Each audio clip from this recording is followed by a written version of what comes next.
everyone, and thank you very much for coming today. This is the day school organized around the theme of understanding and resisting austerity, and it is brought to you by the Greater Toronto Workers' Assembly Public Sector Campaign Committee. The morning panel is organized around trying to get a better handle on the forces and the processes and various mechanisms that are driving the current crisis and how to challenge it. And then we will move on as to how this is concretely playing itself out in Toronto and some of the local experiences. So I am chairing this first panel, and we are going to have two speakers, Sam Gindin and Stefan Kipfer. Sam will address the larger structures driving the crisis and austerity, and then Stefan will underlie how this is connected to the local situation on the ground in Toronto. I'll introduce our first speaker. I don't think he needs much introduction, but for those of you who haven't met him yet, I've had the pleasure of hearing him talk. Sam Gindin is retired assistant to the president of the CEW. He's a teacher at York University in the Department of Political Science. He's a well-recognized political economist and socialist and active member of the Greater Toronto Workers' Assembly. Sam? Thanks. Can you hear me if I just speak loud? And if you're having trouble, put up your hand and I'll use the mic. I'm going to be speaking about trying to understand the crisis, and particularly how we should understand finance. Because I think that we have to understand finance in a more complicated way than we usually do. But before I get into that, I just want to make 4 or 5 points, general points about the crisis. One is that for working people, and I use working people very broadly, there's been a crisis since the early 80s. It's been an ongoing crisis. Part of the solution to the crisis of the 70s was to break the back of labor, to liberalize finance, and to move towards globalization, all of which had a particular impact. So it's important to remember that, because there's often a tendency to hope that we can fix this crisis and just get back to the way things were, as if that was okay. And that's part of lowering expectations. I think that part of what they've been able to do to us that's so important has been to lower expectations. So we don't complain about permanent insecurity, or we just look to how do we hang on to what we have, and we talk about tax reform instead of asking why are the rich so rich in the first place, never mind taxation. The other thing is that there's a democratic crisis. Democracy has gotten keeps getting thinner and thinner. Everything that happens politically is now narrowed down by the need to be competitive or the need to keep bond markets happy. The third thing is that unions in the private sector have really had their butt kicked. They've really been hammered. One of the problems is that unions emerged on the basis of being able to fight on a sectional basis, fighting on behalf of their own members. And you just cannot win at that level anymore. Unless there is a class perspective, unions can't win those battles. And the private sector unions just haven't dealt with that yet. And what we're facing now is the public sector, which is the last bastion of unionism, is that they're looking to this being a moment they can take advantage of in terms of weakening and destroying the public sector. Not getting rid of it necessarily, but really weakening it. One of the things that's disappointing about what's happened so far is that there is so little discussion of unemployment. One of the contradictions for unions is the most important thing to people right now are jobs. And yet jobs isn't something that unions can deal with. And unions, in fact, haven't been dealing with their own members who are unemployed. It raises the question, if unions can't deal with the people who were in their organization just a brief moment ago, how can they organize others? And I think these kinds of questions about unions also apply to the movements. What's been happening with Occupy Toronto is incredibly exciting. I think it's created a lot of space in terms of delegitimating finance, delegitimating capitalism. I think it's inspired a lot of unionists to start thinking about the fact that you can actually do something innovative and radical and gain support. But the question remains, where is Occupy Toronto going in terms of any longer term struggle? In terms of the deficits, I just want to make a couple of very quick points as well. One of the things we have to appreciate about the deficit issue is privatization has been crucial to this. And the drive to privatize is there whether there's deficits or not. So just arguing about whether there's a deficit or not and they have to do that isn't the issue, because they've been trying to do it anyways. The public sector has grown very significantly, especially in the States where healthcare alone is about 17% of GDP, but also in Canada. And the private sector is looking to healthcare and other social services as a new space for accumulation. And it's become a very important space of accumulation. Some of the largest and fastest growing companies, private sector companies, are companies that are growing from the outsourcing of the private sector. So we have to see that as absolutely crucial to this question of the private sector. A point that's often been made, Reagan actually stated this very explicitly in the mid-'80s, was that they were finding it very difficult to mobilize support for cutting social services unless they first cut taxes. Because if you cut taxes, then you had a crisis and you had to do it. So cutting taxes was a crucial part of the strategy of cuts. And one of the things we're going to have to take on is, in addition to taxing the rich, we're actually going to have to confront the fact that we also have to tax the working class. And it's a harder issue to take on. But if we want social services, there has to be a culture that they're actually worth paying for, and paying for the people that provide them in a decent way. Okay, let me get to finance. Two of the questions I think we have to understand, get at when we're addressing finance is, if finance is basically screwing up the economy and doesn't contribute much, and it's just a bunch of greedy fat cats, why isn't there a split even within business? If so many corporations almost went bankrupt because of what was going on in finance and in the economy, why hasn't there been any division within industry? The second question is, if people generally have a sense of inequality and the power of banks, which I think they do, I think it's become quite obvious they do, and they're angry and they're frustrated, why hasn't that in fact translated? Aside from questions of organizing, why hasn't it actually translated into more sustained anger against the banks? When they first announced that they were going to bail out the banks, people actually went into the streets and were arguing no bailout. That lasted 3 days. And then it dropped, and we have to ask why. So first of all, I think the first thing to appreciate about finance is that the question isn't finance, the question is capitalism. Finance isn't separate from capitalism. Finance is absolutely fundamental to capitalism, and it's fundamental in a number of ways. First of all, the liberalization of finance has actually come with a cheapening of credit. Finance has been able to mobilize funds from around the world, and it's led to cheaper credit for business and for consumers, and that's been very important to business. Second of all, finance has become fundamental to globalization because companies have to figure out how to manage their risks. When you've got a global economy where exchange rates are changing all the time, where you're not sure about inflation, you're not sure about interest rates, you're not sure about transportation costs, you have to have some way, if it's going to be global, that you can manage that risk. And what a lot of the financial markets are in fact about is providing insurance. They basically say, okay, we will guarantee that at a certain moment in time you can get this exchange rate for such and such if you pay us a bit of a premium. And they created a commodity that basically says that. And then they can sell it if they want to pass on the credit to the risk to somebody else who's interested. So finance has become absolutely crucial to industries that are global. It's crucial to the making of globalization. Finance is also crucial to the system as a whole because it allocates capital, but it allocates it in a way that enforces discipline. It enforces discipline in two particular ways.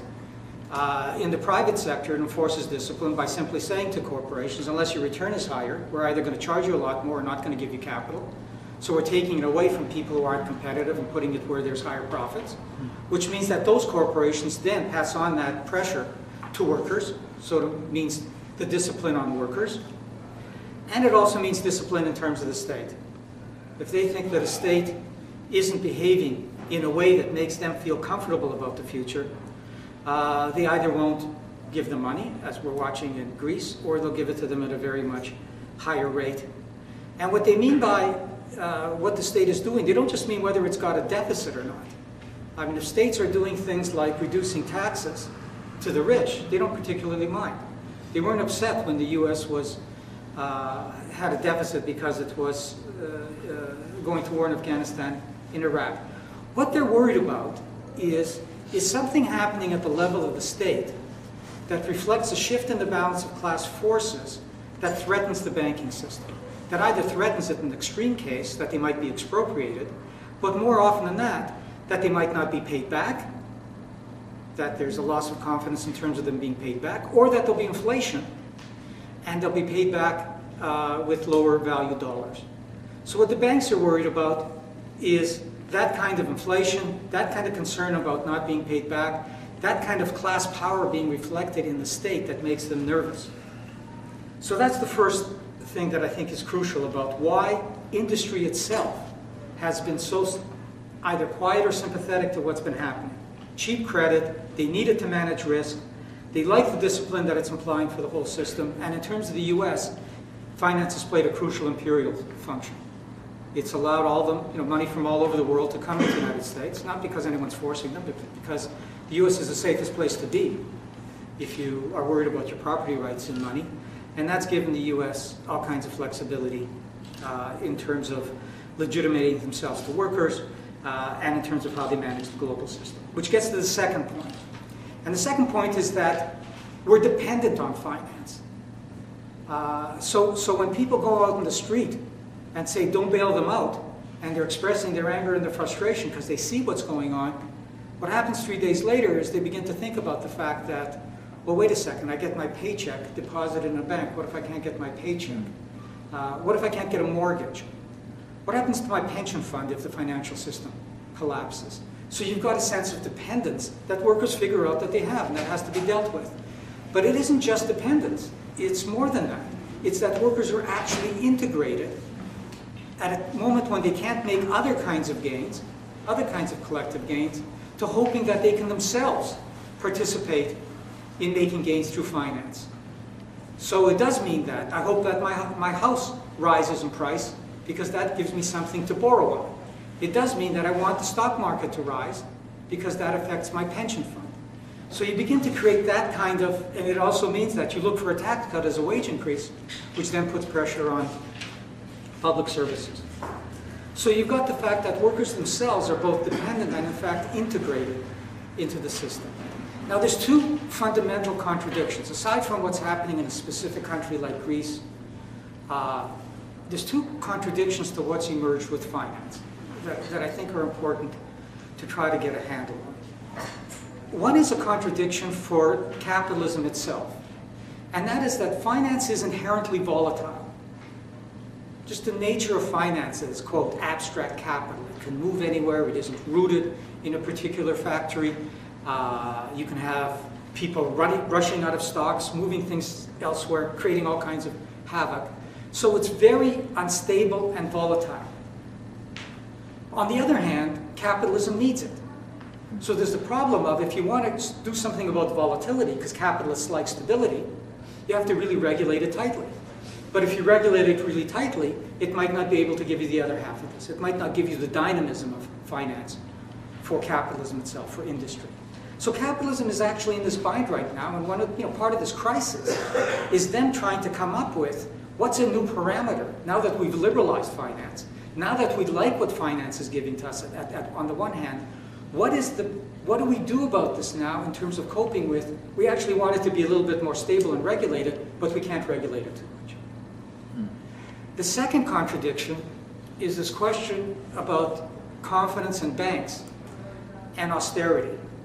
In order to fix the financial system so there will be confidence so that the banks will start lending again, because consumers don't have enough money to spend,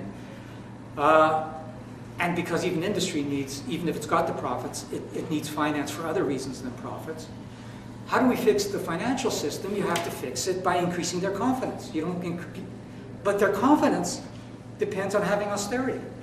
They want to see that you're getting your budgets in line, so they're not worried about down the road you won't be able to pay them back as in Greece, or that there'll be inflation. So on the one hand, you're trying to fix finance, but then the policy that you end up with is this economic orthodoxy of austerity, and then you have the economy stagnating, and then you have less revenue again, so it again makes all kinds of problems worse. The deficits go up, people don't have the money to spend, and banks in fact can't make money because people aren't borrowing. So you have those two contradictions that it's not clear how they're going to get around. I should say something about crises in general. Whenever there's a major crisis, capitalism is always interrupted by crises. Whenever you have a major crisis, there's been 4 in capitalist history. One of the points about those crises is that when you're in the middle of it, nobody actually knows not just how you're going to get out of it, but whether you can. Because what a structural crisis means is that whatever institutions exist at a moment in time, and whatever balance there is in the different classes at a moment in time, that can't solve that crisis. There has to be a change in institutions and a change in the balance of class forces at the time. And it's not clear how that'll happen or whether it can happen because it depends on struggle and it depends on figuring out new ways of doing things. So the Depression lasts for over a decade. The crisis of the 70s lasts for a decade. This crisis is going to last for a decade. And as I said earlier, they came out of the crisis of the 70s with the solution of we can be okay if we break the back of labor, if we liberalize finance, and if we move to globalization. And they were right for a quarter of a century. They actually prospered, they restructured the world amazingly. Now the question is, well, what are they going to come out of this with? And it's not so clear. It looks like they're going to come out of it with really massive privatization in the public sector, which is going to affect everybody in the working class, and that they may really create a very significant blow to public sector unions. But it's not clear how they're going to solve all of this. So let me just conclude with a few observations on all of this that I really want to re-emphasize. The first is that we have to stop talking about finance as if it's just out there, speculative, greedy. Yes, it's speculative. Yes, it's greedy. Yes, it's crazy. But one of the problems with capitalism is that it actually needs this crazy system. That's one of the critiques of capitalism. So we have to integrate finance into the fact that we're actually talking about capitalism, which makes the problem a lot harder than just saying, let's lynch some of the bankers. So that's the first thing I really want to emphasize. The second thing is that the deficit is always a class issue. Deficits are always about priorities. They're always about equality. In this case, they're very much about private accumulation. They're about shifting whatever we have been able to build in common and putting it into the private sector. We have to appreciate that this isn't just a question of things stink, and maybe if we get over this, this little bump, they'll be okay again. I mean, the lesson we better learn after a quarter of a century is that if we don't start fighting back and finding effective ways to fight back, they get worse. We have to keep remembering they can always get worse. The fourth thing is there is no foundation for an alliance with sections of business. This used to be a strategy that Social Democrats in particular always followed. And there were moments in history when you could say, well, there's a section of the Canadian capitalist class that actually wants to develop Canada, and we can link up with them. It's limited, but it's actually a strategy for a while. We'll have some development, we'll grow, and then maybe we can ask more radical questions. There's nobody to do this with anymore. I mean, this was evident since the free trade debate. There was no split around free trade in the business community. So it's not possible to have any kind of an alliance with any progressive section of capital. They're interested in globalization. If we challenge globalization, the hammer won't actually come from the US first. It's going to come from Canadian business, who's going to be upset about it. So we have to recognize that the social democratic response doesn't have a social base. And we're going to have to be more radical in terms of what we're doing, for the same reason that you can't just talk about let's regulate the banks. We'll be regulated by the banks. You have to start talking about taking the banks over. they're treating the banks as a public utility right now, in the sense that if anything happens to the banks, we have to make sure that they don't fall apart. We have to make sure it's a democratic public utility. This is fundamental. If we're not ready to say that, then we're not serious. And the reason for taking on the banks, very quickly is, A, it's the only way to escape the logic and the discipline that is imposed if we don't. Otherwise, it always is. What do the banks like and what don't they like? Because they're representing, for quote, capital, this moving to where people are more disciplined and will accept the discipline. We have to be able to set, if it's a democratic society, the democracy isn't just going to be this thin thing about voting and then somebody else saying that, well, they can't do what whatever you voted for. We do have to have some control over how capital is allocated in our society, how our savings are allocated. And third of all, this is true in Canada, true in the United States, taking on finance is taking on a crucial section of the capitalist class. They happen to be a very strong section of capital. And taking them on, even if we're not strong enough to take on capitalism as a whole, is actually the beginning of limiting their power. Now, the thing we have to be honest about is, if we start talking about taking on finance, again, we're not going to have General Motors cheering us on. They're going to be just as worried about this, because it means that you're now going to set priorities for where money is invested and what happens in society. So again, it takes us back to, we're going to be taking on capitalism. So that gets to where I think, what we're trying to do today, which you're going to be talking about in the workshops and in the panel later, which is the question of how do we create the kind of a mass movement that can actually take on this kind of question.